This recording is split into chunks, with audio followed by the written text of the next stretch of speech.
झंडुआ, कल यार मैं गार्डन में घूमने के लिए गया और यार दारू इतना ज्यादा हो गई यार, मेरा होश ही हो गया।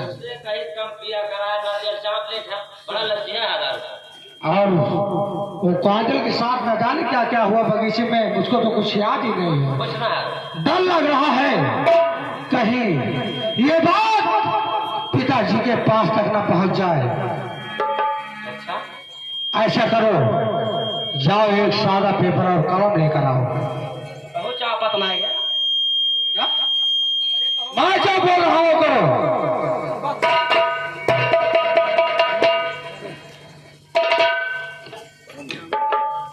काजल, अगर तुम मांगकर से की नहीं हो सकी तो मैं तुझको किसी के नहीं होने दूंगा।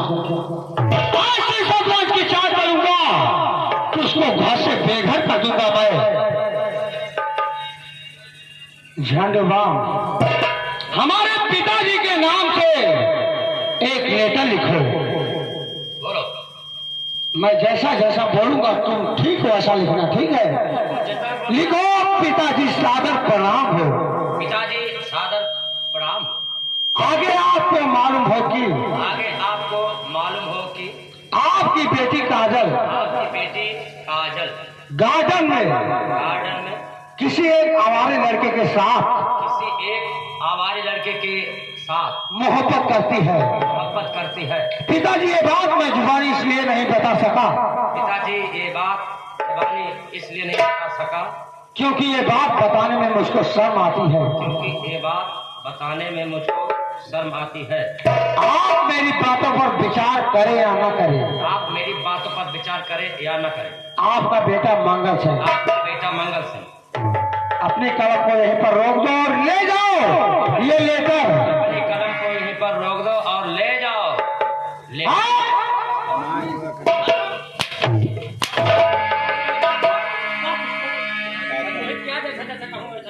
मैंने बोला अपनी कलम को यहीं पर बंद कर दे।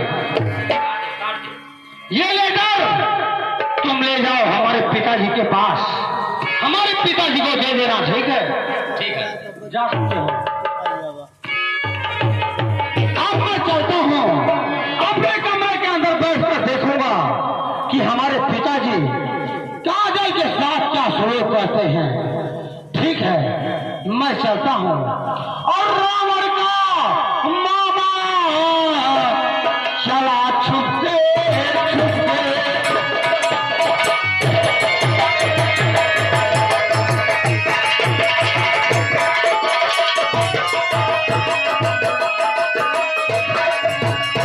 रावण का मामा चला छुपके छुपके और श्री राम जी को चला छुपके।